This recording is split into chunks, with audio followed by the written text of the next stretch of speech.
Hello guys, welcome to Dharti's kitchen. આજે આપણે બનાવવા જઈ રહ્યા છીએ યુનિક સ્ટાઇલ પાણીપુરી। આ પાણીપુરીનું પાણી હું અલગ રીતે બનાવવા જઈ રહી છું। તમે ધ્યાનથી જોશો એટલે તમને સમજાશે। સૌપ્રથમ આપણે પાણીપુરીનું પાણી બનાવવા માટે એક વાટકી પુદીનો લઈશું, પછી 2 વાટકી કોથમીર લઈશું, એને પણ પુદીનામાં ઉમેરી દઈશું। એમાં લીલા મરચાં ઉમેરી દઈશું, એમાં સિંધા લૂણ ઉમેરીશું, થોડું મીઠું ઉમેરીશું અને 1 પેકેટ જલજીરા ઉમેરીશું। બધું જ બરાબર મિક્સરની મદદથી ક્રશ કરી દઈશું। એમાં આદુના ટુકડા ઉમેરીને બધું બરાબર ક્રશ કરી દઈશું।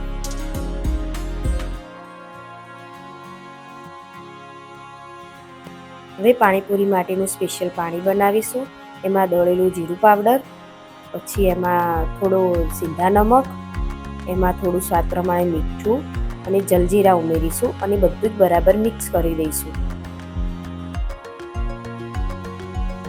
હવે એક મોટી તપેલીમાં ઠંડુ પાણી ઉમેરીશું,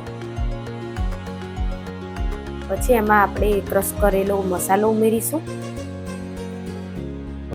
એને બરાબર પાણીમાં ચમચીની મદદથી મિક્સ કરી દઈશું। એમાં આપણે તૈયાર કરેલો સ્પેશિયલ મસાલો ઉમેરી દઈશું। એને પણ ચમચીની મદદથી ધીમે ધીમે બરાબર મિક્સ કરી દઈશું।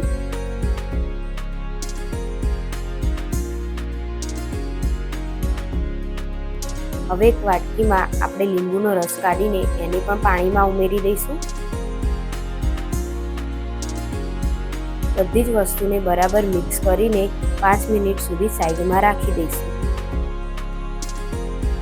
હવે આપણે પાણીને થોડીવાર માટે સેટ થવા માટે રાખ્યું હતું। હવે એને ગળણીની મદદથી ધીમે ધીમે થોડું પાણી લઈને ગાળી દઈશું। આગળ જ મેં તમને કહ્યું હતું કે હું યુનિક સ્ટાઇલ પાણીપુરી બનાવું છું। એમાં જે ઉપર આ મસાલો આવે છે એ આપણે ફેંકવાનો નથી, એ આપણે પાછળથી યુઝ કરીશું।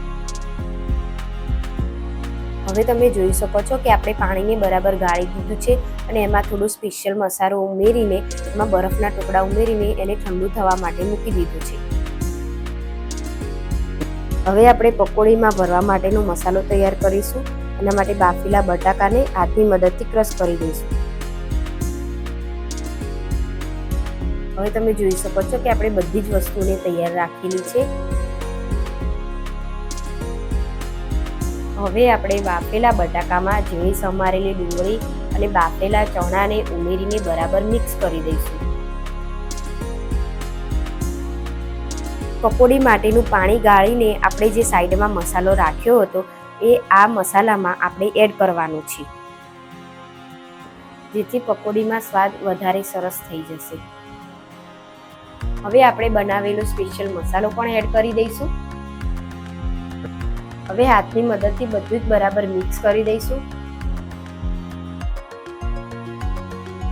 હવે આપણે તૈયાર કરેલો મસાલો તૈયાર પૂરીમાં ભરી દઈશું। હવે તમે જોઈ શકો છો કે આપણી યુનિક સ્ટાઇલ પાણીપુરી તૈયાર છે। હવે તમે આ રેસીપીને ઘરે બનાવીને ટ્રાય કરો અને જણાવો મને કે કેવી લાગી। Thank you for watching my video.